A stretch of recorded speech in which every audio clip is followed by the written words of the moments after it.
Thank you, Dan. 6 minutes after the hour of 6 a.m. It's Monday, August 19th, 2019. 56 degrees outside. Shane Matobin, half man, half amazing. My co-host in Vancouver, British Columbia, is on the line with me. How you doing, man? I'm doing terrific. Good morning, all. I hope that the loving Gallatin Valley was busy preparing for school this weekend instead of being busy having more children with 7,000 students ready to go. Yeah, that's for sure. Well, school starts, I think, September 3rd or somewhere in there, 5th. Yeah, right something after like Labor that. Day Yeah, weekend, it's right after Labor Day Yeah. weekend, I think. Yeah, something like that. So, yeah, they're getting excited there. They're putting a new entry on the high school, so they hope to have that done by the end of this month, because if they don't, it's going to be a real mess getting kids into the school. Yeah, that's right. In a construction zone, so they're working day and night to get that baby done. So they're putting around. Yeah, it'll look like an in and out lineup. Yeah, they're putting a roundabout in there at 15th and Thibault, and the new entrance to the high school will actually be on the back of the school rather than the front of the school. Where I guess you can still go to the front of the school, but anyway, That's their thought. So we're happy with them. So did you do anything fun over the weekend, or did you just veg out or whatever? No, it was a beautiful weekend here, so it's great to go out and explore and check out the greater part of life besides living in a house. You know how that is. Oh no, you don't know how that is. You haven't even been to Yellowstone Park. I haven't been to Yellowstone Park yet, so I don't know. I don't know anything about life anywhere. Hey, I need to let some folks in Livingston know you're going to have a planned power outage, and it'll take place in Livingston beginning at 9 a.m. on the 27th. So about a few days from now. So on the 27th, the outage will last several hours and will impact residential and commercial customers. You're moving from a 2,400-volt system to a 7,200-volt system that will up your capacity and for future growth and whatever in Livingston. So they're going to replace some switches and do some stuff over there, and it'll impact customers on the south side of Livingston, including all customers on the east side of the Yellowstone River along Myers Lane to the west of West Park Street, U.S. Highway 89, and Strong Lane. Customers to the north to West Park Street and North 9th Street. Customers east to the alley between South 9th Street and South 10th. And, South 10th Street South. Customers from West Park Street to West Geyser Street, and customers from the alley between 8th Street and 9th Street, and from West Geyser South to West River Drive. So wow, there you are. Yeah, that's having them come in and do something like that with transformers. They put in a transformer station, of course, to be able to take large amounts of power and then reduce it down and equate it to the power line, which you then see a transformer on a telephone pole that reduces it down further to go into your house. The amazing thing about transformers is that there's 27,000 in the United States over. That seems low. Power. That seems low. You sure it's not 27 million? No. Transformers? Yeah, maybe it's 27. But I'm going to say there's probably 27,000 in Montana. Yeah, that's probably right. Anyway, they're really exposed to EMPs, electromagnetic pulse, because it'll short them out. Right. And they don't have any in storage. It's a GE product. And they're all manufactured now in China. And it would take 20 years to physically replace the number of transformers from an EMP or even a heavy sunspot that could be shorted out. Wow. Like you just from that alone, you could go back, 200 years into the dark ages. Mm-hmm. Wow. Okay. Yeah, that's why it's not a good idea having a grid all, lined up to be taken down like a domino roll. Yeah. Well, I would agree with I would agree with that. Well, we freak when our power goes out. You know, we do. Oh yeah. I mean, we got no TV, we got no internet. You know, unless you, well, you could use your smartphone probably as a hotspot and maybe get your computer. Well, you'd have to run it on battery, obviously, but. You know, you got no lights, you got no, you know, can't cook. No ice, no refrigeration, Yeah. no air conditioning. Yeah. Yeah, All that stuff.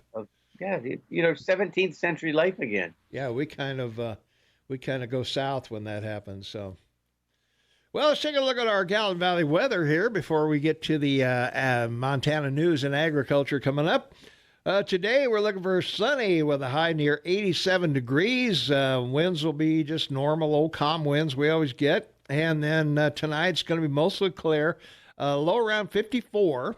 And then on Tuesday, it's going to be sunny with a high near 88 and mostly clear overnight with a low around 55. And then Wednesday, sunny again, high near 91 on Wednesday, Shay, 91. We haven't hit 90.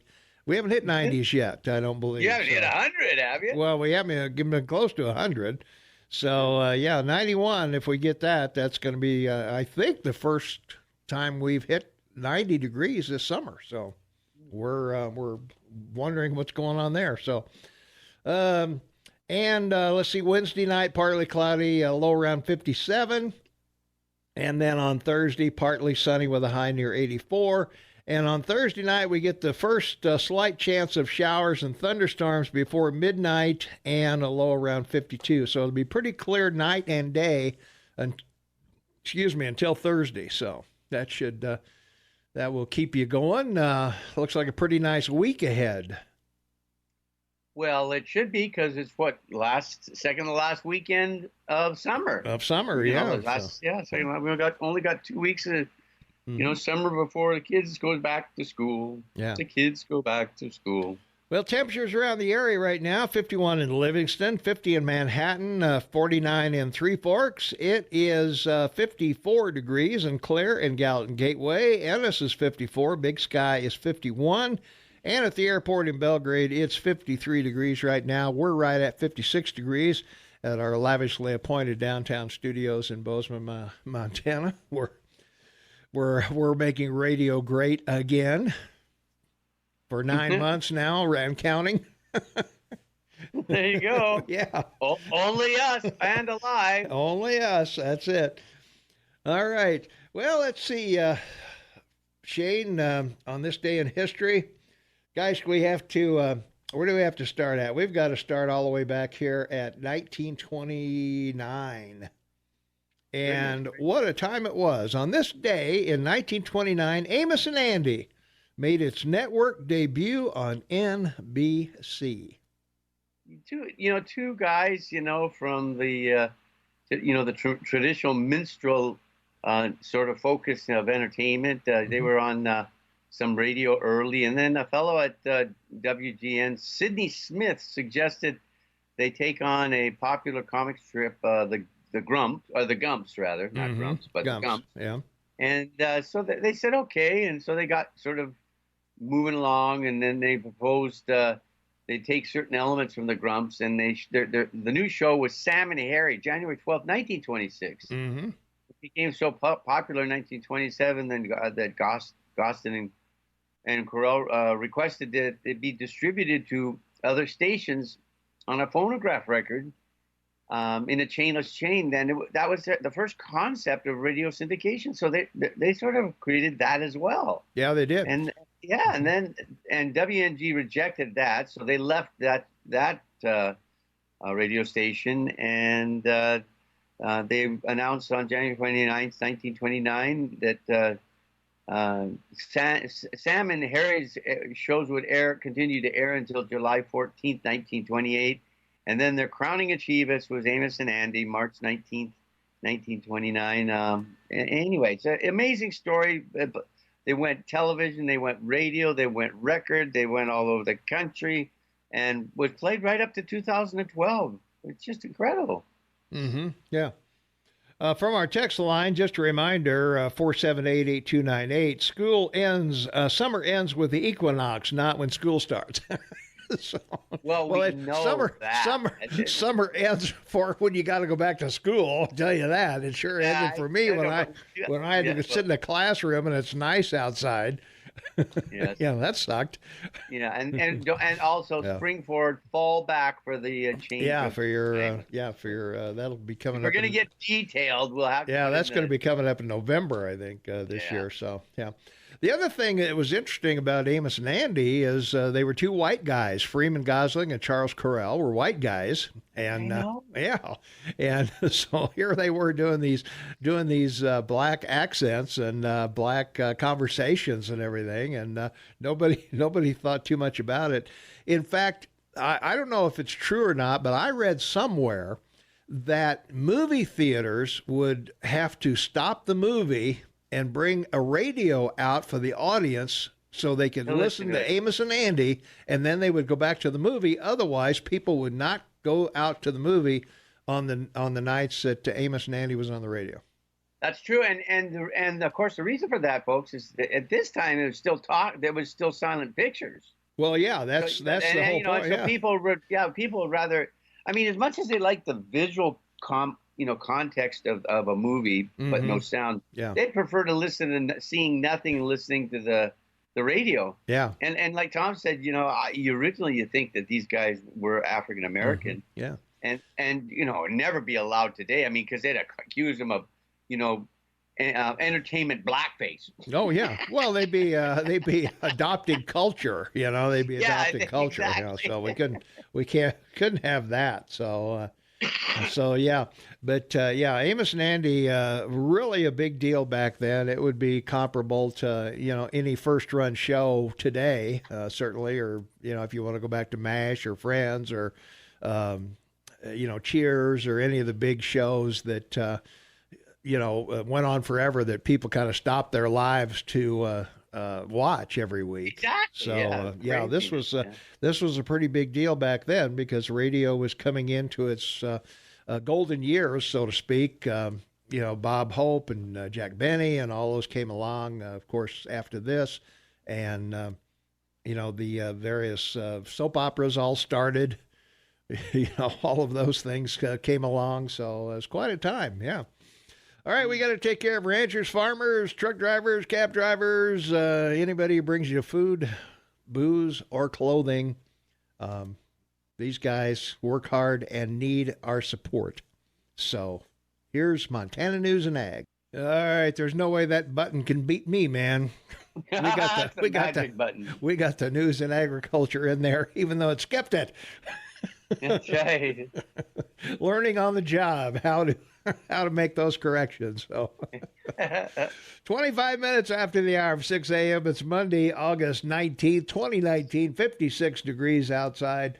From our text line, Shane, a listener wants to know what's the average temperature at night in summertime in Canada? We're in the 50s, mid to upper 50s at night. Yeah, so are we in the summertime. Yeah. Our mean temperature year-round is 58, mean temperature, 58 during the day and 52 at night. Mm-hmm. Well, good. For us. Yeah. So it's not that cold. It's amazing how it's not, we're on the ocean, right? Yeah.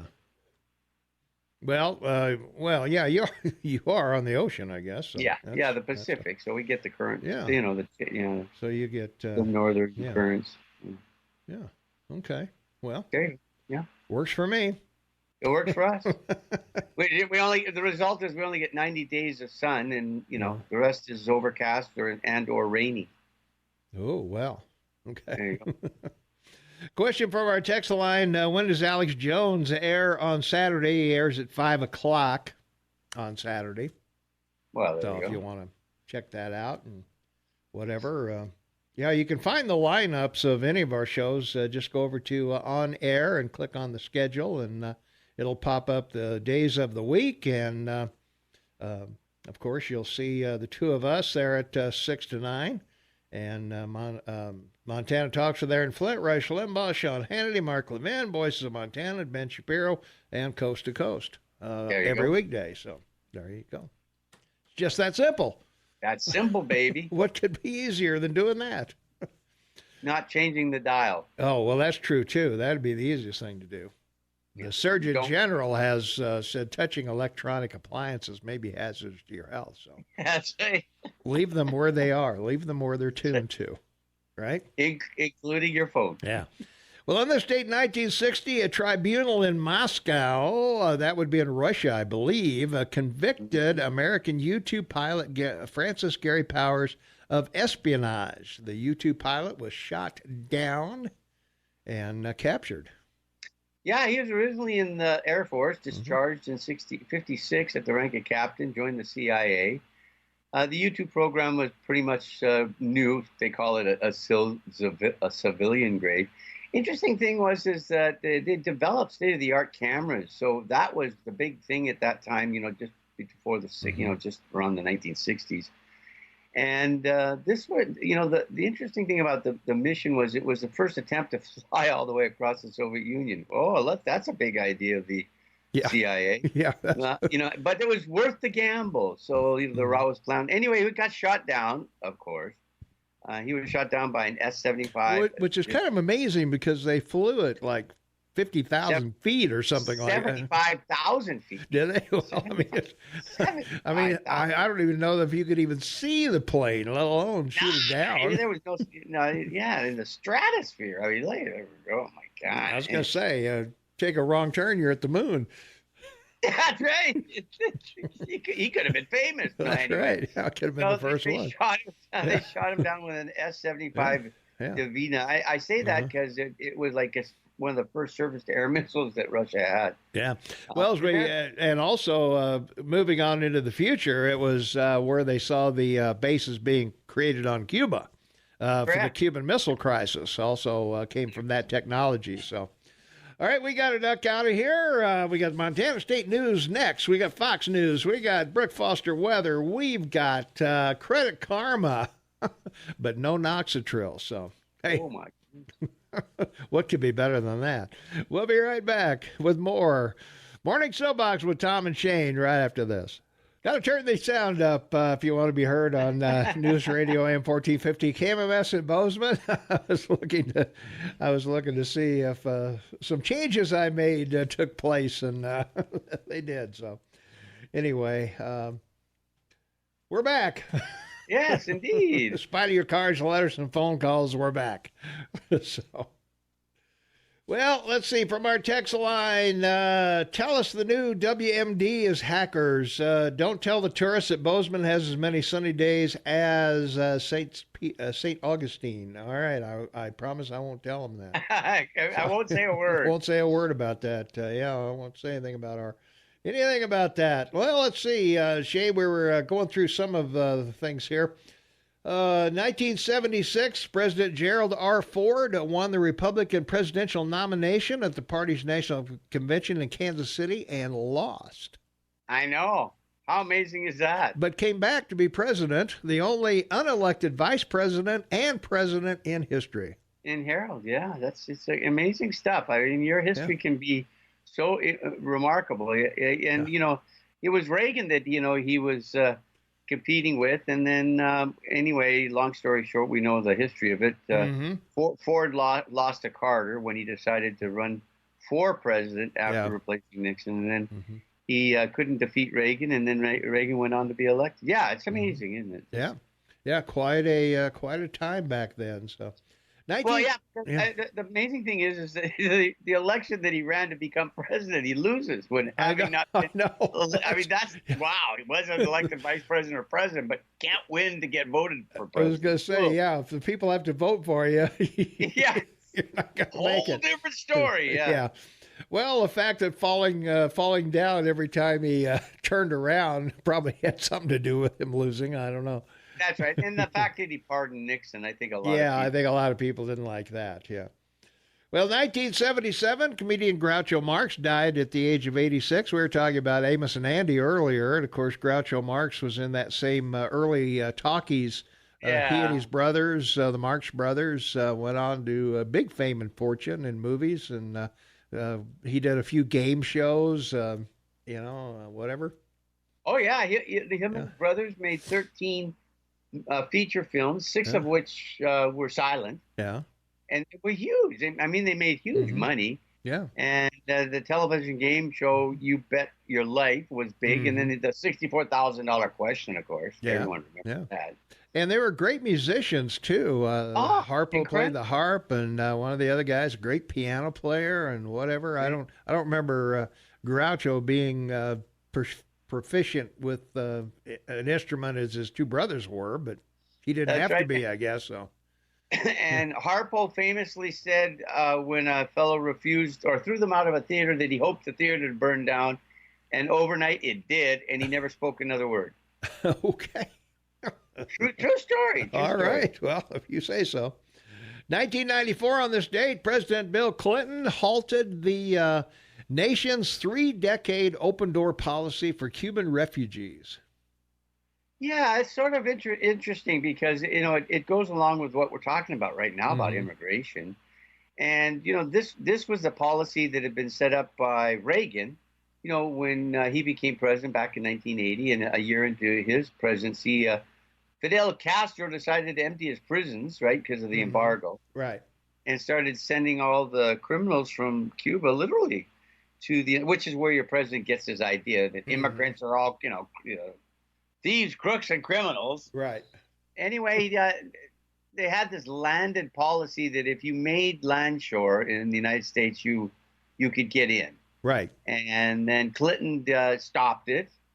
And, and then it was brought back by Bush because he made the campaign promise to the Florida Cubans to win Florida. And then, this can't be right. Let me look. And, then Obama, he cut it off. Oh, not Obama. He wouldn't stop people from coming into your country, but he did. Yeah. Under his dry foot policy, it was called. He said, no more. Foot policy. Yeah, it was and they even had a name for it. I swear to God. As long as you hop out of the boat on dry land, your feet aren't wet, you're... I wish I could make this stuff up, but anyway, it was a dry foot policy. What's next? Dry back Mexicans? Ooh, wetback. No, wetback. No, anyway. So then he, on top of it, Obama during a news conference corrected and said, no, it's a wet foot, dry foot policy. So anyway, okay. But it's like, I know Cubans could come and Haitians were sent back. I remember that, but President Bush Sr. 52,000. Yeah. All right, we got to get some commercials in here. We got Yellowstone County Motors and some other stuff you'll want to hear about, so stay tuned. 14 minutes before the top of the hour. It's Monday. It is August 19th, 2019, 56 degrees outside. We're looking for a high in the high 80s today, Shane. High 80s. Wow. Wow. That's tanning weather. Yeah.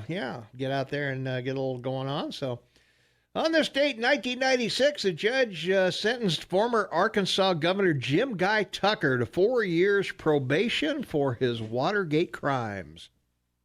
Amazing story. How did governor get in the Watergate building? No, it wasn't that. It was Clintons and their real estate deal, on Whitewater River in Arkansas. Okay. You remember that's what started. That wasn't Watergate. It was Whitewater. I'm sorry. I'm getting the two. Right, I'm getting the two mixed up here. But this is the only guy that got prosecuted, and he was the governor of Arkansas. Yeah. The amazing story about this, because of him having to resign on July 16th, 96, who becomes governor of Arkansas? Mike Huckabee. I know, yeah. That changed. The world changed then, didn't it, for Arkansas? You can't write this stuff. You just have to read it and go, what? What?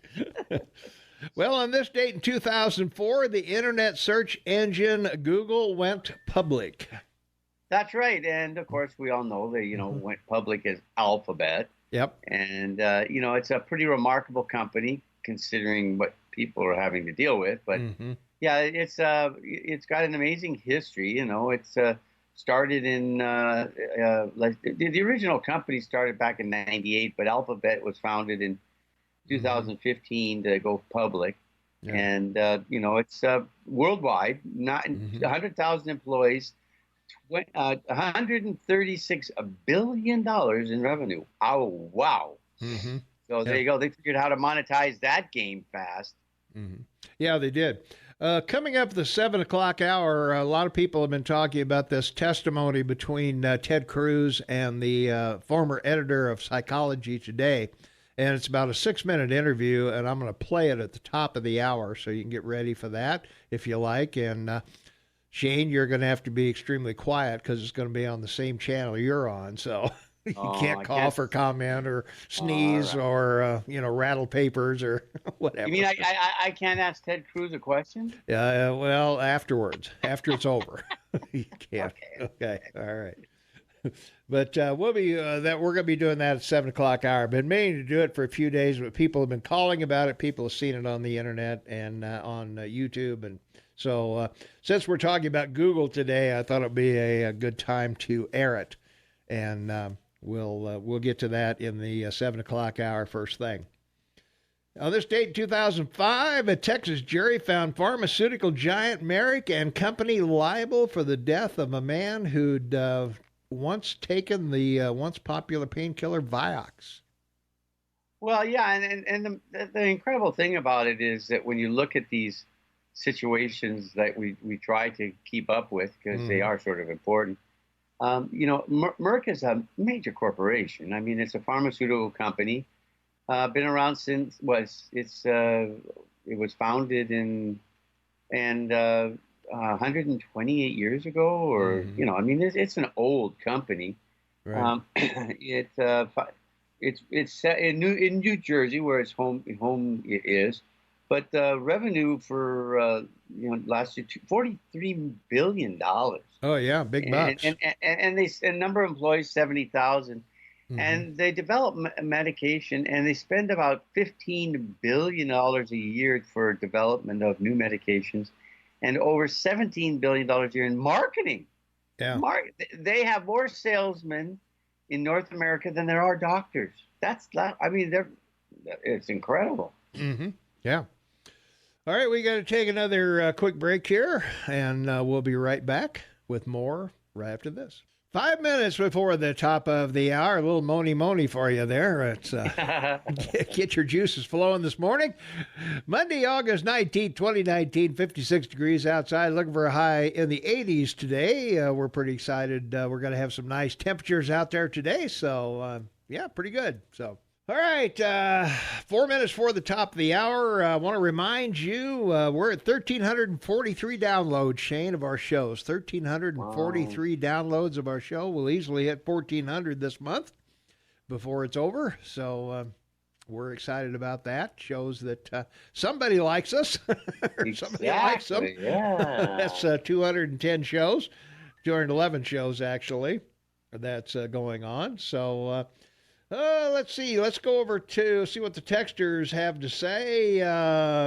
Let's see. Remember back in the day when Trump get off my tweet? I remember Ted Cruz standing up there trying to be the president of the United States, looking pretty nervous. And who picks that song out? Well, I pick all the songs out. So there you go. That's if you like or don't like us the songs, let me know. So that one just kind of gets everybody going. Everybody likes to sing along with the "oh yeah" part, Yeah. So it's one of those songs that people join in on, and so there you are, and that's why we do it. So, all right.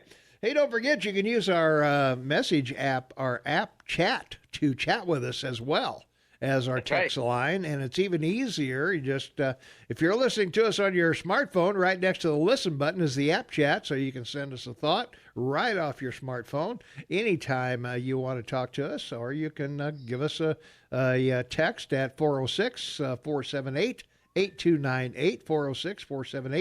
406-478-8298, and from the text line, we like that song. So, all right, Moni. So, real quick, props out just today, this special, 19th of August, 2010, the 4th Stryker Brigade, 2nd Infantry Division was the last American combat brigade to withdraw from Iraq on this day in 2010. So we have to props out to them. Yeah. Huge, famous brigade in your army. Mm-hmm. And they were withdrawn, and that, of course, was the as Obama said, the official end of the war. So, although you've been there, since 2002, basically, right? And we're still there. In essence. The last 9 years, it's been pretty much a police action. Well, we've been more support than training. Anything else. So anyway. That's right. I just wanted to mention it because it's huge. Great history if you ever want to read. It's about some interesting historical military, the 4th Stryker Brigade. Very cool. Yeah. Well, birthdays on this date. Coco Chanel was born on this date in 1883. She was French dress designer and had fragrances as well, I guess, out there. Seth Thomas, born on this date in 1785. Seth Thomas clocks, of course, that you may have one in your home. Let's see, who else was born today that anybody would know? Colleen Moore, actress, born in this date in 1900, died in 1988 at the age of 88. Ogden Nash, who was a panelist on many of the game shows of the day back in black and white TV, 68. You better mention Gene Roddenberry from Star Trek. You get in trouble. Yeah, of course. Gene Roddenberry, born on this date in 1921. Died at the age of 70 in 1991. And so that pretty well wraps it up for this day in history. And when we come back, many of you have asked about a testimony that a Democrat, a past editor of Psychology Today magazine, took Ted Cruz and they had a chat about Google that you're going to want to hear. So we'll be back with that right after the news at the top of the hour. Jeff Krause will join us tomorrow at 8 o'clock for his weekly talk about the whatever's going on in the city, I guess, whatever dumb things the city commission is going to do tonight. And of course, we'll chat with him tomorrow. And coming up after we hear the Google testimony, we'll be talking about local stuff for you. So what's going on around the city, what's going on in Livingston and all that. We'll be back with that right after the news at the top of the hour. Stay tuned. Thank you, Dan. Welcome back, everyone. It's Monday, August 19, 2019, 56 degrees outside, second hour of the KMMS Morning Soapbox with Tom and Shane. Shane and Tom, half man, half amazing, on the line with me from Vancouver, British Columbia. Thanks for being here, man. As you always a pleasure. You know that. As you are daily, of course. Let me put you on the. I had you on the phone. I got to put you on Skype. Where you sound better. You sound alive. And well, always a pleasure. You make it special, and you make it happen. Well, I don't have a particular date for this. This little sound clip that we're going to play for you. It's Ted Cruz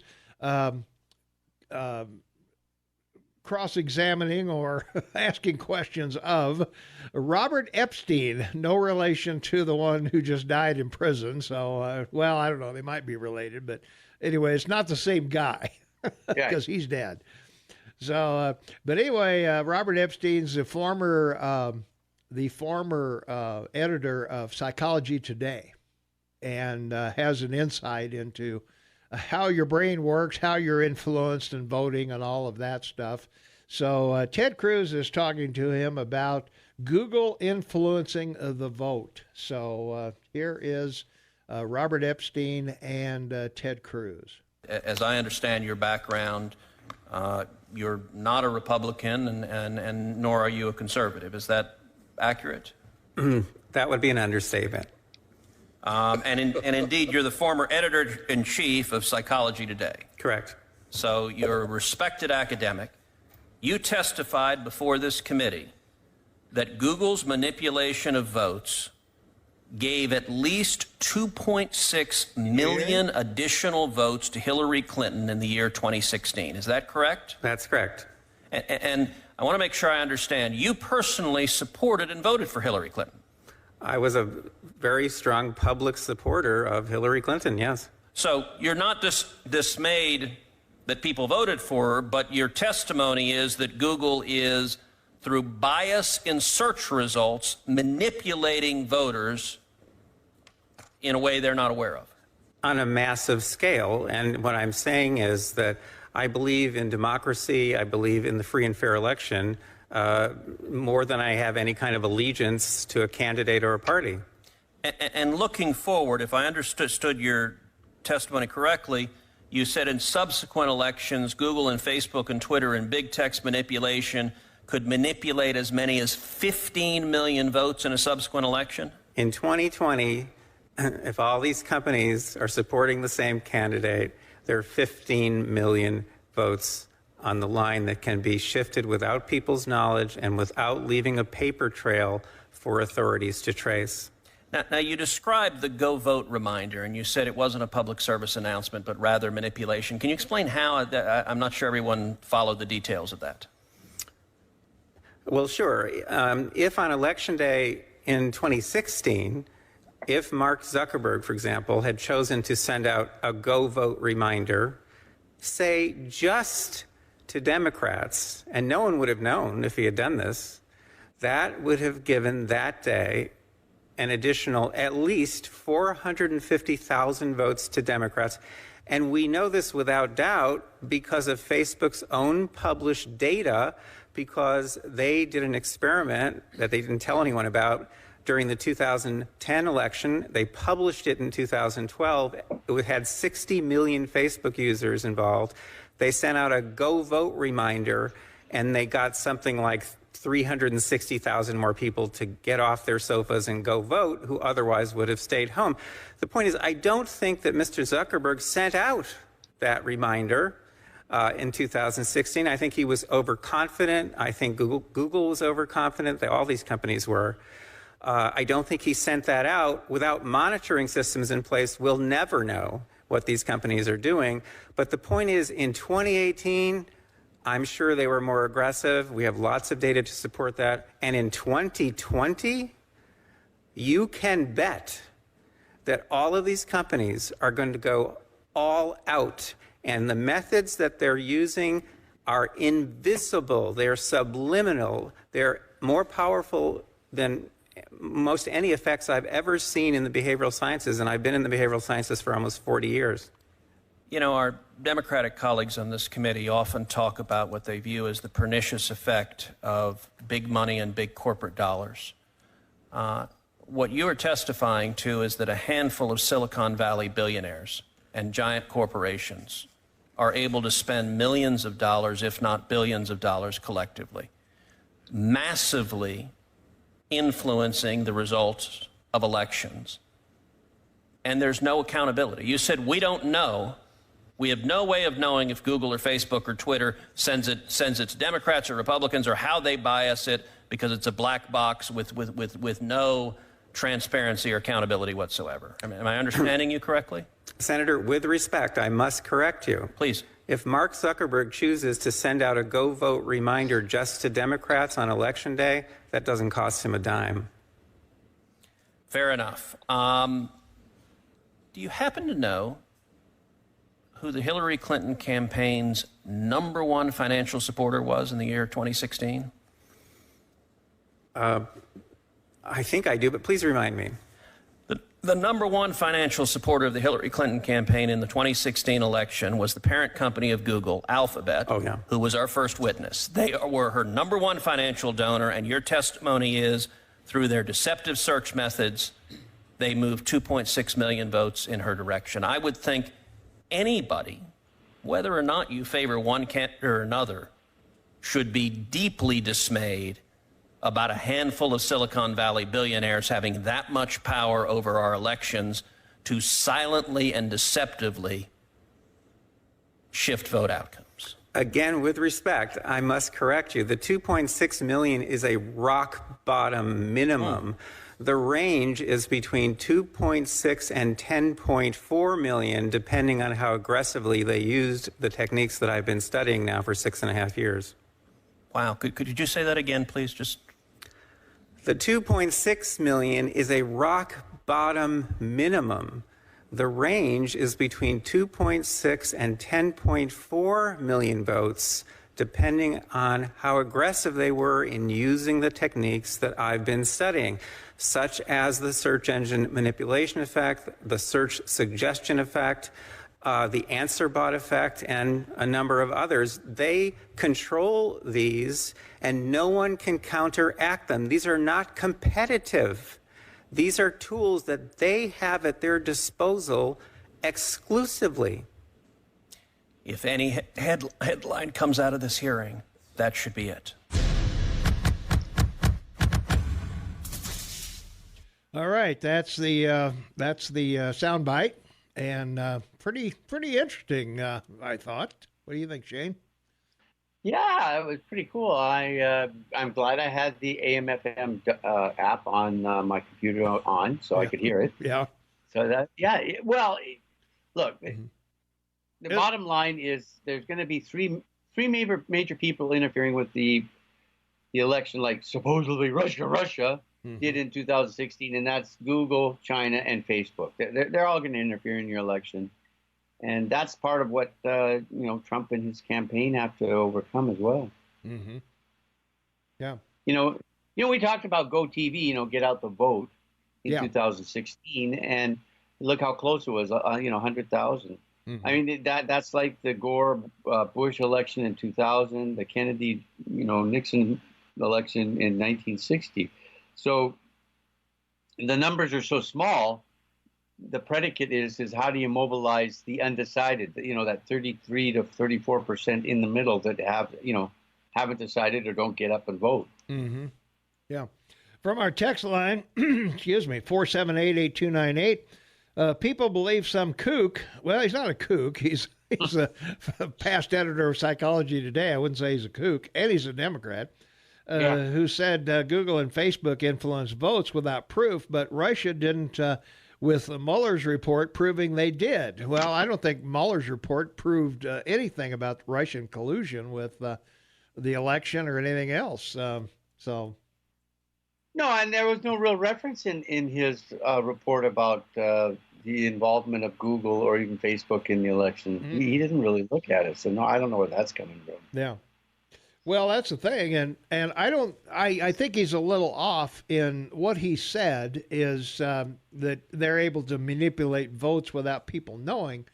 I think what Google and all these companies are going to do, there's nothing that Google can put on the internet that's going to make me change my vote. Well, I don't think it makes anyone change their votes. No, it doesn't. It gets you to the polls. That's the goal, is to get more people to the polls than your opposition. And political parties in your country have been doing this for the last 60 years with the advent of the phone and phone rooms and voter lists. Yeah, they go out to your house. Calls. They go out. They call you. They do all these things to get you out to vote and. Sound bites of, Get you a ride if you're retired and you don't drive a car. Get you a ride to the polls. Yeah, sure. Yeah, or pick up your ballot for you. Yeah, exactly. Fill it in and then drop it off. Yeah, that works. We'll fill it in and drop it off for you. You don't have to worry about anything. Yeah, I know that's so. That's a good thing. All right, we got to take a quick break here. We'll be back right after these important words. So pay attention. Stay tuned. 21 minutes after the hour of 7 a.m. It's Monday, August 19th, 2019, 57 degrees outside. 89 is supposed to be our high today. Shane Matobin, half man, half amazing, on the line in Vancouver, British Columbia. My co-host, Tom Eagleoff, your morning mayor, in the house. And this is the KMMS Morning Soapbox with Tom and Shane. And we just played the clip regarding Google influencing the vote. And if Google and Twitter and all these folks get together, as many as 12 million votes could be influenced by in the 2020 election, because they and I think the Robert Epstein, the person testifying before Ted Cruz, alluded to the fact that they didn't take Donald Trump seriously as a candidate against Hillary Clinton. And that was the error of their ways, and they have decided it doesn't matter who's going to run, they're not going to make that mistake again. So they are definitely going to pull out all the stops to get as many voters out as they can. From our text line, 478-8298, 406 area code if you're outside of our listening area, 406-478-8298.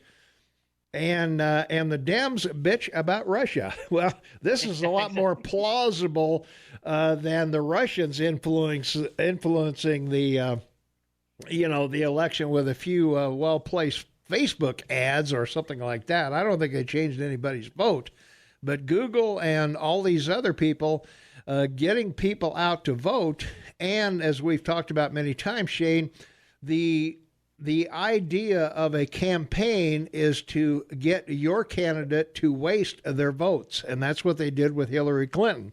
She got 3 million more votes, but they were in areas that she's going to win anyway. So it didn't really have an effect on the Electoral College, and that is the reason why we have an Electoral College, so that a couple cities can't overflow with, and influence the election in that way.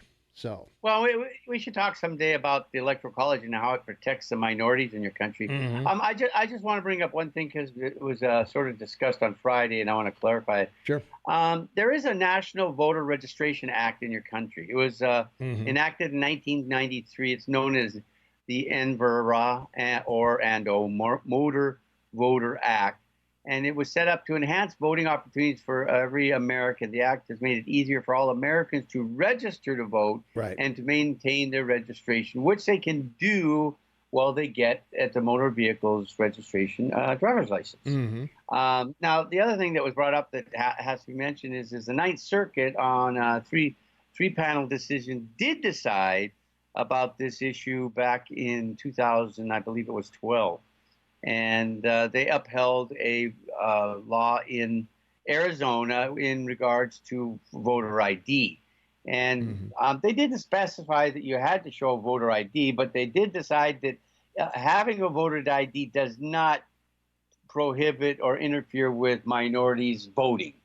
And then there was a decision just a couple of days ago by I think it was the Ninth Circuit, where they've upheld voter ID in several states, but they've been specific, like Texas and it wasn't in Montana. It wasn't in Montana. Yeah. No, but it was something was asked about when we were talking about that issue with regards to the laws in Montana. So these things are adaptable. These things can be changed, and it's important because it's really relative to your election that people that aren't American aren't voting, right? Like, that's really simple. Well, they can, in California, they can vote in California elections. They just can't vote in federal elections. So, well, I know, but in Canada, you have to show at least two picture IDs, like a passport and one of your driver's license or your social service light picture, because both of them, have pictures. Yeah. I think it would be a good idea if our Social Security had our pictures on them. I think so. Yeah, why not? Although they're not supposed to be used for identification in the United States. But it would be a federal ID, and it could be done through the motor services in every city and state, and it'd be simple. It'd be very simple to do. Well, I know who I am. Why do I need an ID? Well, I want to know who you are. Well, you know who I am. What? You want to see my ID the next time you're down here? Yeah. I want to make sure it's me. You could have a twin brother. Yeah, from our text line 406-478-8298. Mueller concluded that the Russians did interfere. No, he didn't. Trump was aware of the interference. He benefited from and encouraged the interference. Everyone should read it. Well, Shane read it. I know he did. And I don't believe there's anything in there that says any kind of collusion with Russia to do anything regarding the election. And what I find fascinating is Mueller didn't mention in his report that the Obama administration, including Mueller and Comey, knew in 2014, that the Russians were going to interfere in that election, and they did nothing. Yeah. So there you go. Let's see. 27 psychiatrists and mental health experts assess a president, the dangerous case of Donald Trump. It paints an in-depth picture of the pathology that affects our current president, as described by a panel of psychiatrists and psychologists meeting at a Yale symposium. And I'm curious, was the president there for this evaluation, or are they just, doing it out of hand? It's not only scary, it's sick. No, but I mean, seriously, how could anybody create an article or have a symposium with a bunch of people who have never even met the person they're talking about? Mm-hmm. That's scary. It's scary to think that you would give, or someone would compel you to give, that kind of power or influence to a group of people that have never met the patient. I know, yeah. Wow. Oh my gosh. Well, it's like it's like 1,000 people getting paid to verify global warming or climate change. Nobody's paying them to disprove it.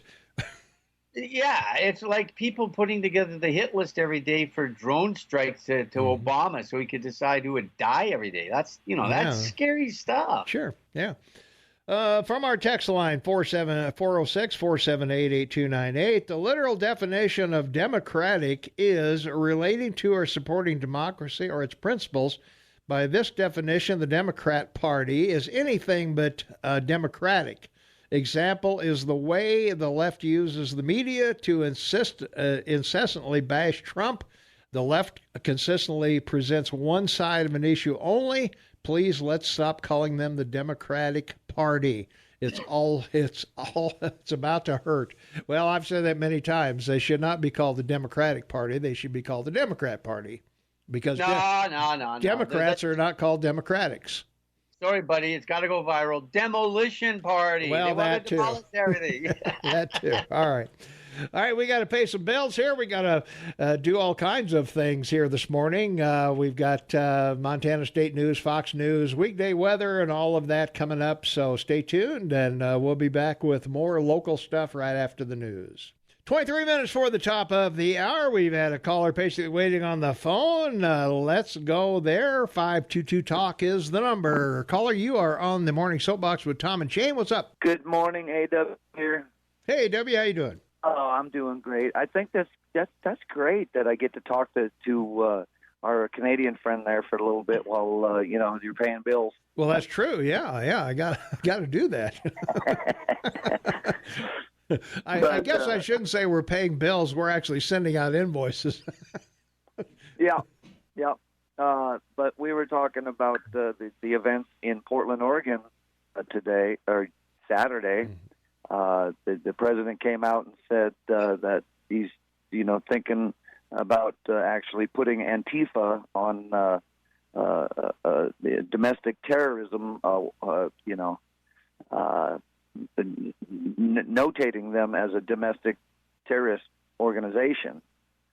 And I have some friends that were actually out there in Portland, and it was a something to be seen, and exposing these Antifa guys. Like the left keeps protecting these Antifa guys, and they've been exposed for what they are. I mean, it's so violent. I don't know if saw some of the events or any of that happened up there in Portland over the weekend, but it was pretty scary stuff, and they're being protected by the left, which is shocking. It's shocking. I mean, they're the left, like they're Soros backed. They're paid for by. I mean, just like the caravans that are coming. I mean, somebody's paying for all this stuff, and get too out in the weeds with the conspiracy theories and whatnot with Soros. But the same people that are backing all these caravans that are coming into the States are also paying for these domestic terrorism. It's like it's something to make you scratch your head. Well, it does. No question about that. I don't understand how the police would allow any group of people to come down to a demonstration who are masked and hoodies and unrecognizable.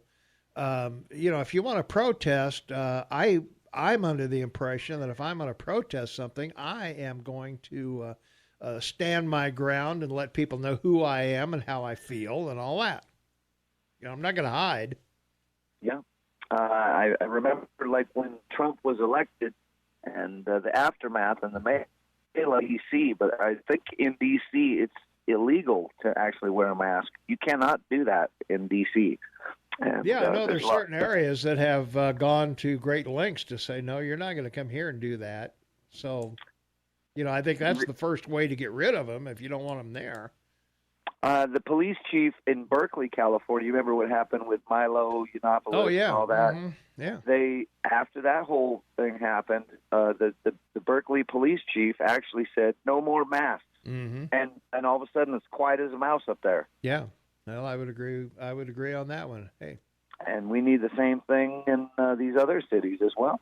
Well, yeah, I don't think you can show up with masks and, smack people around or, like they did to that one photographer. I mean, they're spraying them with Andy all kinds of stuff. Yeah, Andy No, yeah. Exactly. You can't, for that to happen in public without, and to embrace people who do that, there's something wrong with those cities. Try going into a bank with a mask on. Well, yeah, no kidding, yeah.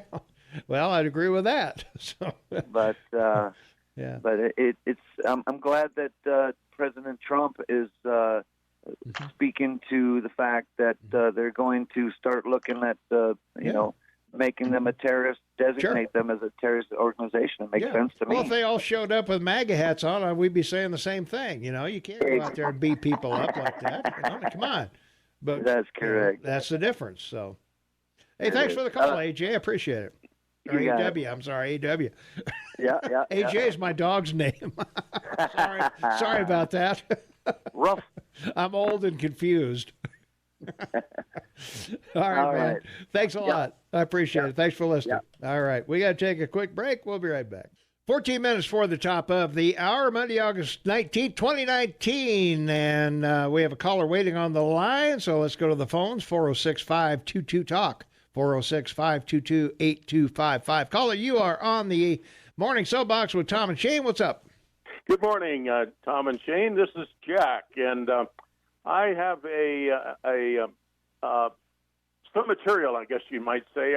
I was one of the folks that watched 60 Minutes last night, and they did a repeat, I believe, on the subject of plastics that are choking the world, literally, and they did. I think they're on for at least 20 minutes going over this material and basically saying that no matter where you go, wherever the ocean is, there's plastics floating around.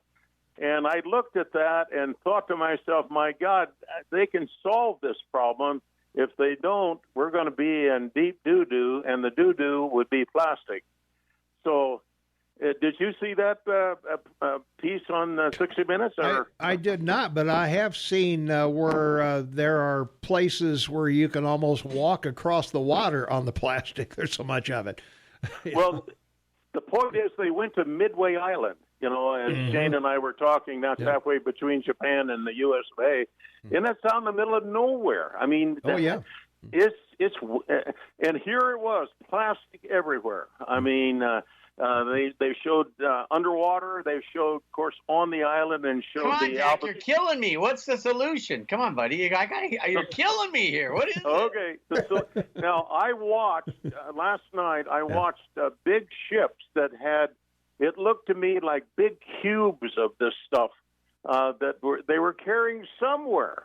And my thinking is that maybe they were just carrying it to some poor country that would exchange that garbage for money, and they would store it someplace. But it was on these ships.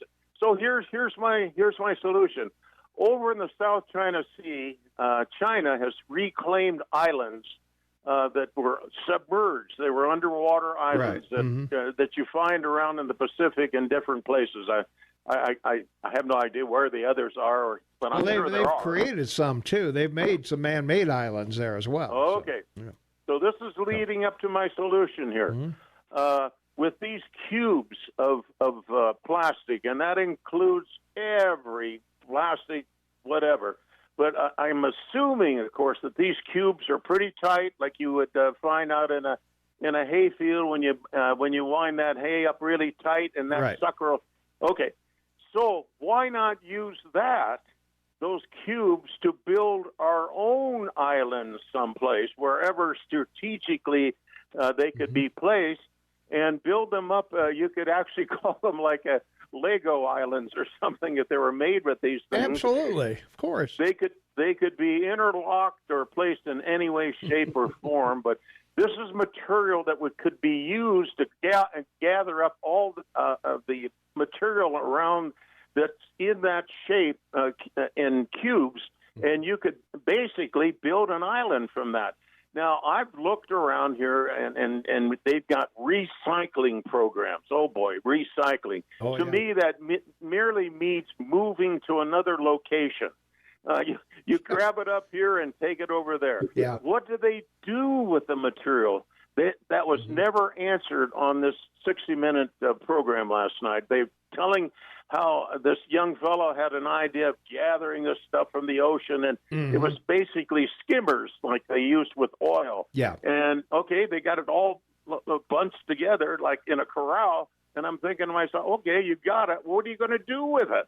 Well, they never did answer that question. Yeah. But my choice, Shane, is make it into those cubes like I've seen them on those big ships shipping someplace, and use that material to create islands like China has done.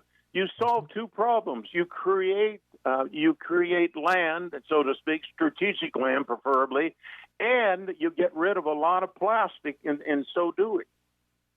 Sounds like a winner to me. Got my vote. Okay. Thanks for the call. That was it, guys. Thanks for the call. All right. What do you think, Shade? Islands? Plastic islands? All I know is it would just be less expensive for cruise ships to pull up to and let people suntan on. There you are. That'll work. All right. We're going to take another break. We'll be right back right after this. 5 minutes before the top of the hour, we have a caller patiently waiting on the line. So let's go to the phones. 522-TALK is the number. Caller, you're on the air. What's going on? Hey, good morning, guys. Hey, these same cruise ships this guy is applauding for building these plastic cubes are mainly responsible for most of that plastic floating around for the last 70 years. That and every big tanker and everybody else who dumps stuff. I had a commercial fishing boat on the Pacific coast for quite a while, and a lot of guys, they change their oil into their bills, and then they go way out in the ocean where there's nobody around. They dump their bills, just dump the oil out there. That's been going on. That's been going on forever. Now, I'll tell you another thing. I lived in the Virgin Islands for about a year, and right before I got there, I went down there to do some construction work. But right before I got there, the plastic grocery bag had just been introduced to St. Thomas, the Virgin Islands. And during the time I was there, actually I was there about 13 months, they had stopped using the plastic bag because they were everywhere. It's an island, don't forget. They're in the trees, they're in the water, they're on the roads, they're everywhere. Well, I hope people are listening. We're just on a bigger island. That's all there is to it. And these plastic bags, all this plastic stuff, it doesn't go away.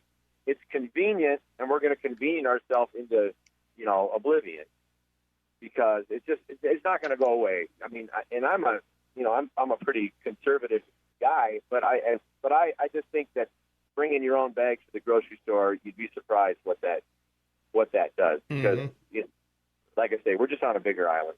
Yeah. Yep.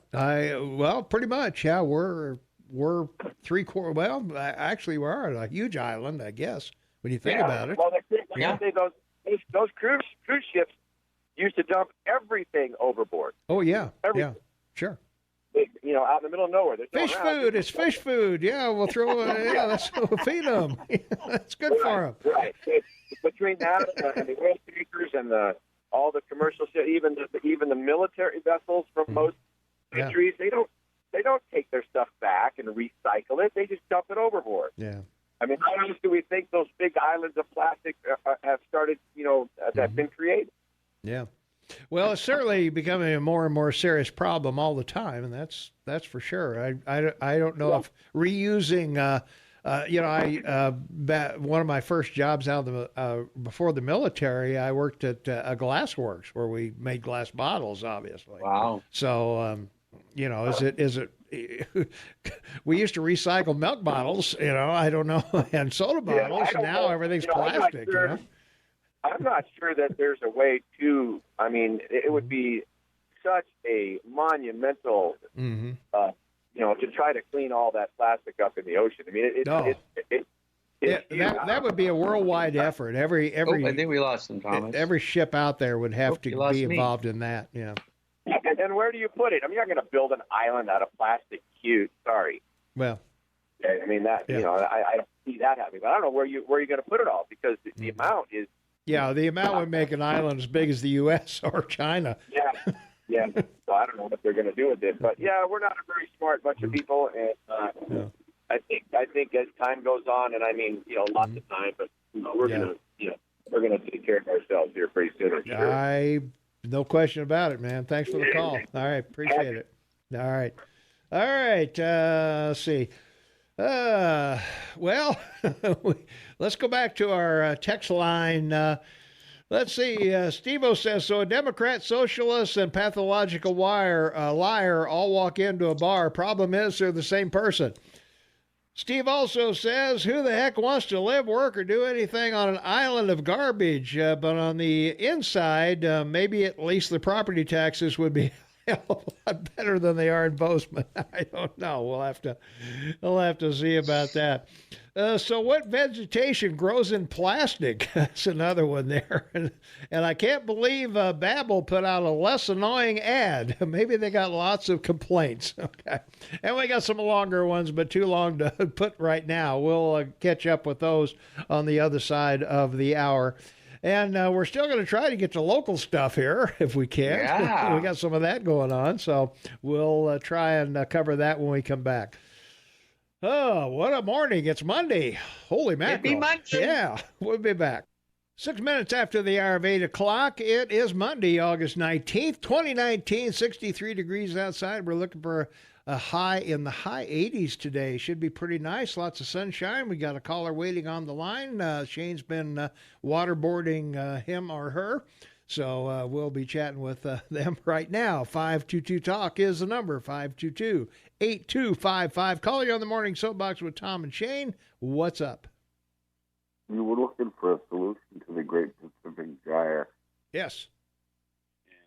There are several places in the world that need that with lowland swamps, more or less.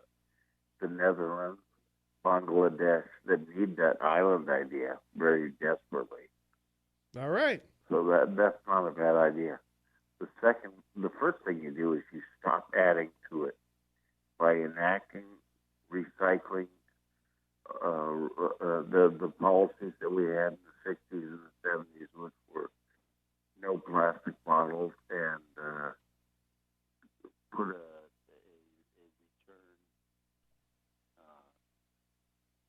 incentive on all. We're having trouble hearing you, Vinny. Get a little closer to the phone. Put a return incentive on all glass or aluminum bottles and enact policies that prohibit plastic. And this is largely an Asian problem. It's not America that's contributing to the gyre. It's mostly Asia. Yeah, I'd agree with that. I think in many cases, we ship it all over there, and it just ends up in the water somewhere. And then you run those oil skimmers and make those islands in places that need it because they're subject to typhoons, and they need the land for farming, like they had in the Netherlands with the dikes. They held back the water with the dikes. Well, they could have built islands there. Islands of plastic. Yep, that'll work. Maybe we should make it. Maybe we should just pile it. Idea. We'll just pile it at the southern border. There you go. You don't need it in California. Where you need it would be in places like Bangladesh. Okay. Hey, thanks for the call, Vinny. I got to go. All right. Caller, thanks for calling. You're on the air. What's going on? This is Clint. Hey. How are you guys this morning? Yeah, we're living our dreams. Are you living the dream? We're living the dream. Good morning there, Shane. Are you living the dream out there in Vancouver? Is it gorgeous out there today, huh? As long as I wake up. Oh, boy. Yeah.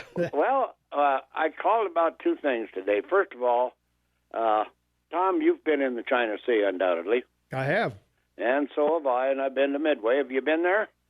Okinawa. I've been Not to Midway. I haven't been to Midway. I've been to Midway and Guam both. Yeah. Been to Guam. Been to Guam. Yeah. When I was there was no plastic or nothing. But what I called about today was this. The Potato Festival was Saturday down at Manhattan. Yep. And they were raising money for the fire hall down there. Mm-hmm. How are the hash browns? Pardon me? How are the hash browns? Well, there was what, Shane? How were the hash browns? Oh God, they were good. All the them girls were out there cooking eggs and bacon and sausage and hot cakes. It was all very, very good. You know. You have some really great Canadian maple syrup. Yep, had the best there was. And we donated heavily to everybody for the fire hall. All of us did. Yep. And the last count that I asked, they fed over 1,200 people. Wow. Yeah. Wow. Now, can you imagine? Yeah. You know, and the Potato Festival is all about the fire hall. Mm-hmm. But you know, speaking of potatoes, you have the Scudders and the Kims and the Whites and a few others. Yeah. That are growing these seed potatoes, the finest in the world. The finest seed potatoes in the world we grow here in Gallatin Valley, and I'm really thankful for that. But anyway, I was just thinking, you know, I'm sick of what President Trump is trying to do. He's trying to do his very best. The Democrats are trying to get rid of him. They're doing everything possible. And I'm thinking to myself when I'm down at the Potato Festival, how lucky you and I and Shane and all of us are to live in this great big country called America. And we have a right to for dissension, to have dissension in the country and everything else. But there's one thing that I don't think anybody thinks about. I think, and that is this. They're able to do all of this. Why? It's because, people, listen, you're a free people. And once you give that up, and once you keep going like you're doing, but one party against the other party, pretty soon, like Shane said, it could be a big mess. So what I'm saying is I'm thankful for every day I get up. I'm thankful for the people of my country. I'm thankful for you, Tom, and Shane, and everybody else that calls in on this radio and voices their opinion. Remember, we have the right to call. Why? We're not communist. We're not in a country where we can't have free speech. So I'm saying to all you folks that want to protest and do everything, take a look at yourself in the mirror and say to yourself, hey, I'm an American citizen. I want to belong here, and I want to do the right thing. And that's what we should be doing. You know, I give a little speech like this every once in a while, and I'm so damn sick, and I think you guys are too, of the people in Portland, the streets of San Francisco, the streets in Los Angeles, of people that are camped there on the streets, desiccating on the streets, causing all kinds of harm and stuff. And it's kind of like my wife said, maybe we ought to do like we did with the Japanese, herd them all up and put them in some kind of a camp and make it work. Yeah, really. Yeah, pick them all up in them camps. You're really trying to go up viral today, aren't you, Clint? Well, I'm so damn sick of, and then like they come in with Google, you guys, and the voting. Yeah. It makes people, what the hell do you want to go vote for? See, when it's like that. You think about all that, Shane.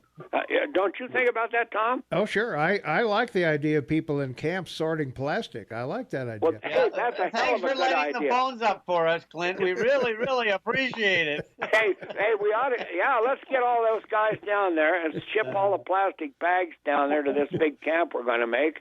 Pay them a little bit, and maybe we can clean up the streets of San Francisco and stuff. I didn't. So, do you have any unmentionable relatives you'd like to go to that camp? Well, no, my relatives are all pretty damn good. That's good. I'll bet they're sighing a relief there right now. Right. Yeah, they are. After I just said that. Well, the thing is, I sold a kid a pickup I had, and his name's Anthony, and he's a biologist, okay? And his dad lives in San Francisco, just out of Frisco a little bit. And I don't know if it's Mill Valley or wherever. But anyway, I was talking to him. His son called him up. I said, hey, I want to talk to your dad. So I was talking to him, and I was asking him, I says, everything that we're seeing on the press and on the TV about the folks and desiccating in the streets and by the sidewalks and stuff, is that a fact? He says, Mr. Kane, he says, it's worse than that. He told me that. And I got another friend of mine here in Bozeman that... how could it be worse? I mean, how many different ways can you defecate? Well, that one picture, you know, they show where the guy was doing his thing and they were eating at the table. Wasn't that something in America? Yeah. And the city allows this? What kind of a city is a sanctuary city to allow such a thing, you know? I guess that's why it's a sanctuary city and crap in the streets. You can do any damn thing you want, see? Well, we're on our way to a third world country. Boy, I'll tell you something. We got to do something about this here, you know? Rules. Sorry, Clint, I hate to disappoint you. It's a one-way ticket. Yeah. Yeah, it is. Don't say that, Shane. We got to change this. We got to change it for the better. But anyway, I like to expound a little bit, and probably people hate me for doing it, but that's all right. No. I love it. You get the phones ringing. You know, though half the world wants to they want to call you out. So don't be surprised. Well, I don't care if they call me out or not. You know, the thing is, my God, look at where we live. Look where you live, Shane. And Tom, look where some of the most beautiful country in the world. Yep. We're growing like leaps and bounds, and our city commissioners and county commissioners are trying to guide the growth the best they can, and the planning boards. But still, it's a damn mess. Do you agree or not? Oh yeah. Well, it is. We're about. I would estimate, Clint. We're about 10 years away from having tents on the street downtown. I think you're probably right. Right. Less than that, probably. The economy, Trump's economy, is going pretty damn good. Yep, so far. But if some of these are economic professors and stuff like that start talking like they're doing, and it could go the way you're saying, Tom. That could be 10. Well, you remember 10 years ago when Tom and I were talking about the Bakken in North Dakota and the explosive growth there. And they had no infrastructure. Remember, Tom, guys at McDonald's? Mm-hmm. Counter people at McDonald's were being paid $35 an hour because they couldn't find anyone to work there, right? Yeah. Well, we had one smart girl by the name of Barbara Campbell that went down there and built sewer plants for the dam in the Balkans, you know? Mm-hmm. That's one smart woman. But anyway, I'm looking at this country, and I'm watching it grow, and I'm watching it expand. The bears, we're taking up the bear territory. We're taking up the deer territory. We're forcing them up into the communities like Helena. Helena's full of deer. Yeah. You know, in the town. And they have bow and arrow hunting seasons in Helena. Anchorage is full of moose. Yep. Well, the thing is, I've given a lot of everything here today for people to talk about. But the most important thing is love our country, do the best we can with it, and love our people.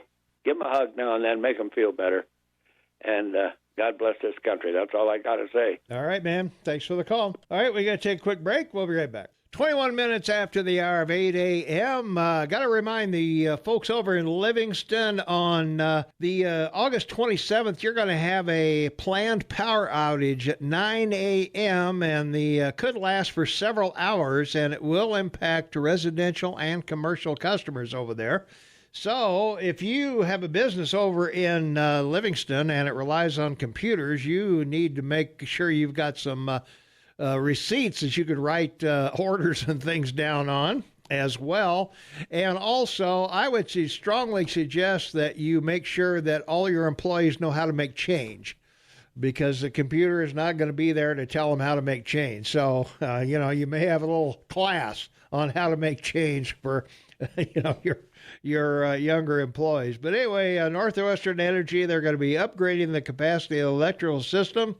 And the work which is being done, it's being done during daylight hours for safety reasons. So they're going to upgrade the capacity from a 2400 volt system to a 7200 volt system to give you better service and to plan for future growth in the area. So this will be planned. This is a planned deal. So by all means, if you want to find out more, you can contact Jody Black, Jody, I guess it is, Jodee, Jody Black, 866-622-8081, 866-622-8081 is the number, or you can go to northwestenergy.com and check it out over there. But yeah, this is going to be on the 27th, and it's going to be start at 9 o'clock in the morning, and you'll be out of power for several hours. So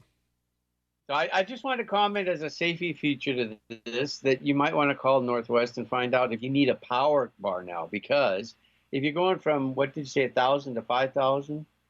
We're going from, what are we going from? You would have to ask me that. We're going from 2,400 volt to 7,200 volt. Yeah. Yeah. So they're doubling the voltage. So that means when in the future, when they have a power outage, the power surge will be twice as large. I don't think so. I don't think so. Okay. No, they're just expanding the grid. But it just said that it's going to increase. They're increasing the voltage because of the way the voltage weakens as it goes through the line. I appreciate that. Yeah. I'm just saying, if you don't have a power bar now to prevent a blowout of your computer or TV, you may want to get one. So in the future, you should always have one of those anyway. Yeah. A surge protector is what you're talking about. Correct. Yeah. So, yeah, that's not a bad idea to have one of those on all your computer systems. We have them on here, of course, at the station, and we have them at home and whatever. So yeah, a power surge can damage your computer and your systems. So by all means, good idea. So, but anyway, we want to get that out to everybody. You need to prepare for it. One of the things we do with our freezer is we take gallon jugs and fill those full of water and put one on each shelf in our freezer. So when the power goes out, you've got big blocks of ice in there that will slow the, slow any defrost in the freezer. So just a tip. Yeah. And just so folks are listening, if you look it up on the internet under FDA guidelines, if you have a freezer full of food and it thaws out, don't open it.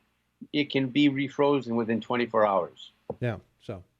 And also, too, you might plan your shopping accordingly as to perishables that you're going to buy between now and the 27th, because you may want to eat more things that don't have to be refrigerated, fruits and things like that. Whatever easily prepared things are. Yes, this has been the survival block of the show for all those people out there that need tips of how to survive a power outage. Yeah, because this, as I said, this is going to be for several hours. Now, they don't have an exact time, but they have to do it during the daytime for security or safety reasons, that you can see what you're doing. You don't have to have the lights, and we got to have the light there and everything, and we wish them the best. So, but anyway, again, this is going to be on August 27th. It's going to start at 9 a.m. in the morning, and a lot of Livingston will be out of power. There's several areas, both commercial and residential. So, as I say, if you're running a business, you may have to write receipts and things manually. You can still do business, but, if you're computerized, you need to make an effort to accommodate your customers who may come in or may not come in, depending. And, so is there an indoor mall in Livingston? Indoor, not that I'm aware of, but there may be. But there are certainly many indoor businesses. Oh, yeah. I'm pretty sure of that. So, do they have drive-up windows? I'm sure they do. Yeah. Okay. Let's see. It's way too cold for tents in Bozeman. That's why they go to California. That would be right. Yeah, that's from our text line. Also, from our text line, didn't know Shane recently became an American, as the caller said, as Clint said. That's fantastic because he's far more patriotic than Democrats who claim to care about America. So I'm surprised you didn't call Clint out when he was talking about us all living in America. You know, I thought you'd jump on that, but you didn't. Well, I see him referencing it as North America. That's true. Yeah. From our text line, here's an idea. We can ship all the plastic bags to San Francisco and hire the homeless to pick up their own crap in the streets. Win-win. I like it. It's a win-win deal. All right. Happy to do that. Let's see. If every person, business, and manufacturing company had to be responsible for their own garbage, we do things differently. Plastic cube islands are a smart reuse idea. And is as good as building a giant slingshot and launching them into space. There you go. I like the giant slingshot idea. That'd be pretty cool. Likely Virgin Islands introduced to plastic bags as they saw the wave of garbage coming to the island. Now they think all the bags came from them. Well, I don't know about that, but we'll see. Let's see. Shane has proven his bias and dishonesty. Tom, you and listeners should read the Mueller report for yourself. It's about Russian interference, not collusion. The Russian government interfered in the 2016 election in sweeping and systematic fashion. Evidence of Russian government operations began to surface in mid-2016, long before that, actually. 2014. Yeah. In June, the Democratic National Committee and its cyber response team publicly announced that Russian hackers had compromised its computer network. And, well, that's all well known, but no votes were changed. No votes were influenced. When you walk in the ballot box, you're on your own. So exactly. I don't know. I'm not sure what kind of Russian influence you have, other than you had a bunch of ads on Facebook and Twitter and everywhere else. So if an ad's going to influence you in your voting, then you need more help than I can give you.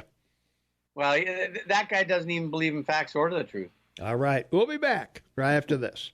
24 minutes for the top of the hour. We're winding down the Monday edition of the Morning Soapbox with Tom and Shane. And from our text line, let me get this straight. You believe Russians using Facebook didn't influence any votes, but Facebook using Facebook did. What side of the coin are you using? Well, that's not what we said. No, wait. That's not what we said is Facebook sent out posts to get people to vote, not how to vote. That's right. I don't think you can change anybody's vote by. No. That's why I think the Russian interference is total BS, because an ad or something on Facebook is not going to make me change my vote in the voting booth, because in the most part I'm going to vote on the local stuff and let the Washington take care of itself. Exactly. I guess. So, something like that anyway. So let's take a phone call. 522-TALK is the number. Caller, thanks for calling. You're on the air. What's up? Well, good morning there, Tom and Shane. Hey, how you doing? I think that if you look at the last election, I think that dead people, pets, and illegals had way more effect on the elections than any Russian did. Yeah, that's true. Yeah. And concerning the plastic situation, I guess we could figure out a way to deal with the plastic, but apparently they can't figure out a way to deal with Fukushima, which is going to have a far, far greater effect on our oceans. It already is. That's right. Yeah, and no solutions. Oh. To me, if you look at the possible hazard or damage from that, every scientist on the planet that knows anything about radiation should be working on that problem. The Japanese are running out of place to store the drums of this radioactive waste. What are they going to start doing? So now they're going to start putting more in the ocean? and we don't think that that's going to have an effect. It already is having an effect. Yeah. You know, you get dead zones out there. Well, at least a big pool of plastic offers the fish a little bit of shade out in the middle of nowhere. Yeah. There you are. They don't have to go down to 2,000 feet. But yeah, we got bigger problems. And I guess if you wanted to get rid of the plastic, build yourself a couple of big barges, gather the plastic, or round it up with a seine, which is a bottom release, okay? A seine purses from the bottom, not the top like a gill net. Purse it, put it on one of them big Chinook helicopters we got, and open that seine up over a volcano somewhere and into the lava pit and melt it down to nothing. Well, I mean, it's always about technology and advancement. And, you know, a Scottish inventor, James Longcroft, has created a disposable water bottle. It disintegrates into nothing into salt water in just 3 weeks. So, I mean, people are trying to come up with solutions, like sound solutions. And, you know, those two kids, the two guys that have sold, are doing the gather the plastic and buy a, you know, wrist thing saying you're part of this. You know, they've collected over 1 million tons of plastic in less than 2 years. So, right. You know, there's answers to these problems. People just have to put their minds make to the it. shopping bag, Shane. You know, you have these shopping bags that you can use over and over again. And just put your favorite slogan on it. People will buy them up. You know, vote for Trump 2020. Or whatever. It'd be just like the hats. You can buy a hat that'll say any damn thing you want. Do the same thing with the shopping bags. Yeah. And you want to know how cheap people are in BC now? They charge a penny a paper bag or a plastic bag. Everybody takes their own reusable bags now because, you know, they don't want to pay a penny for a bag. So that's how cheap they are. It doesn't take a lot.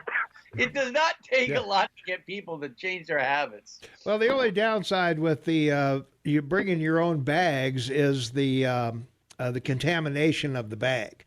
That's true. You don't wash it. Yeah, you got to wash the bag once in a while. You know. Spray it with a little bleach. Well, there you are. Yeah. That's all it takes. You can sell those, but put it in a glass bottle, not a plastic bottle. Put it on top of your radio when Tom and Shane are on. That'll take care of it. Radiate it, baby. That's right. Well, I believe Pete on the radiation from Japan because I got a two-headed fish fillet at Red Lobster the other day. So. Yeah. Well, I'll tell you what. I commercial fish for 13 years. I've eaten a lot of fish. I love fish. Okay. Yeah. And it's good for you. Mm-hmm. But I'll tell you what. Anymore, I just don't buy it. Yeah. I don't buy it anymore because there's no way to know. Yeah. You know, and if you look at the... Well, unless you go buy a Geiger counter, go buy a Geiger counter and check. Well, yeah, there you are. It's pretty easy. Well, there ought to be tons of those left over from World War II. Well, someone should put it on television for $19.95. Check your food. That's right. Geiger counter, $19.95. It's amazing how much stuff they make that costs $19.95, Ant. Yes, it is. Yes, it is. Hey, you thanks, guys Pete. have a good day. All right, thanks, Pete. Yeah, buddy. All right. We'll be right back right after this. 13 minutes for the top of the hour. It's Monday, August 19th, 2019, and 67 degrees outside. Shane and Tobin on the line with me, half man, half amazing Tom Eagle off your morning mayor, and it is the KMMS Morning Soapbox with Tom and Shane. And let's see, from our text line, oh my God, Chicken Little, the sky is falling. Go back to paper. We can grow trees just for paper. Well, paper or plastic, pollute the landfill, kill a tree. I don't know. It's a big decision there, isn't it?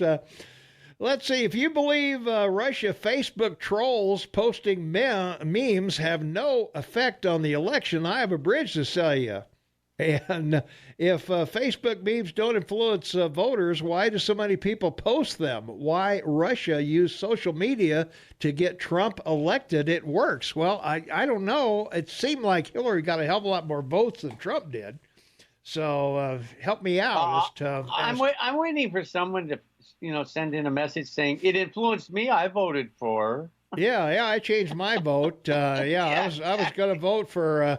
I was going to vote for Hillary, the most qualified woman ever to run for public office, and now, boy, I saw a Facebook thing, and I just totally flipped. Now I changed my mind. Yeah. Let's see. We already did that. Let's see. We got some more text messages here. When all this Russian influence was going on, who was president? Trump didn't take office till 2017. Yeah, it seemed like all this influence of the Russians took place when someone else was president. And I just want to mention, in the first block I talked about how Obama dropped the 30-year-old policy for Cubans coming to the U.S. with, dry feet, wet feet, whatever it was. Yeah. It was the 12th of January, 2017. That's 18 days before Trump took presidency. So 2 weeks before Trump becomes president, Obama stopped the people from coming from Cuba. Yeah. People, would you go read your own history, please? All right. Let's take a phone call. 522-TALK is the number. Caller, you're on the Morning Soapbox with Tom and Shane. What's up? Morning, guys. This is Mike. Hi, Mike.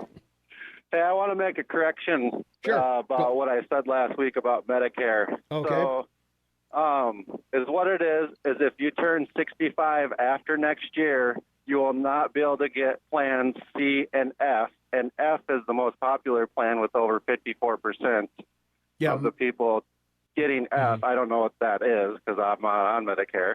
Yeah. But all the other plans are we signed my wife up for F. Right, so I won't be able to get F when I turn 65. After 2020, no.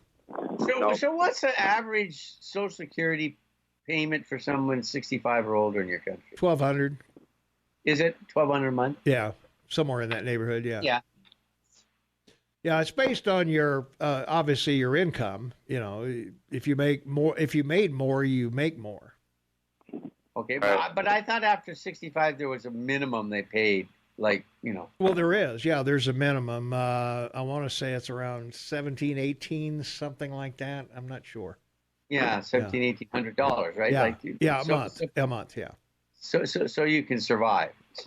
Yeah, sort of. and then, hey, I'd like to make a comment about the Facebook troll stuff. Sure. My mother, she believes every word of every one of them. I always have to check every one that she posts and say, yeah, this one's not true, Right, yeah. So there are people that believe that crap. So yeah, it's too bad. Yeah, I think normally if you like something that you see on Facebook, you're gonna receive more of the same. Right, exactly. So that's what they that's kind of they want to keep you engaged in Facebook, so you'll buy stuff is the main reason. That's right. And we have to also realize that fake news produced a huge number of stuff on Facebook, right? That's true. It just because it looks like it's fake, it may not have come from the Russians. It could have just come from some news outlet. Well, and also too, in articles and things like that, they'll use clickbait. A headline that really has little to do with the article itself. And it really only takes a couple of clicks to figure it out. That's true. If it's fake or not. Yep. Yeah. So people just take 2 clicks and you'll figure out if what you're reading is true. That's right. Simple. Yeah. If it's a quote, just copy the quote and do a Google search, and you'll find out if the quote is either right or wrong. A lot of times they'll say it's a quote, but there won't be any quotations. So that too. Yeah. So all right, thanks guys. All right, hey, thanks for the call, Mike. Appreciate it. All right, we got to do the Rush update. So here's Rush. 2 minutes till the top of the hour. We're winding down the Morning Soapbox with Tom and Shane. Monday, August 19, 2019, 66 degrees outside. We're looking for a high of in the 80s. And Shane from our text line, for instance, Trump has no class, no charm, no coolness, no credibility, no compassion, no wit, no warmth, no wisdom, no subtlety, no sensitivity, no self-awareness, no humility, no honor, and no grace, all qualities funnily enough stuff with which his predecessor, Mr. Obama, was generously blessed? Well, in answer to that, Bill Clinton was the first president in recent memory who balanced the budget, so am I supposed to ignore his success because he was a womanizing, low-life scumbag who took advantage of interns in the Oval Office, of all places to do it? So, I don't elect presidents because they're saints. We elect presidents because they get stuff done. And supposedly that post is from the Brits' perception of Trump. Well, again, I will tell you that as far as foreign countries, I don't really give a rodent's derriere if they like Trump or not. It doesn't matter what they like. All I care about is, do the countries do business with us? That's the bottom line. So that's where that's going.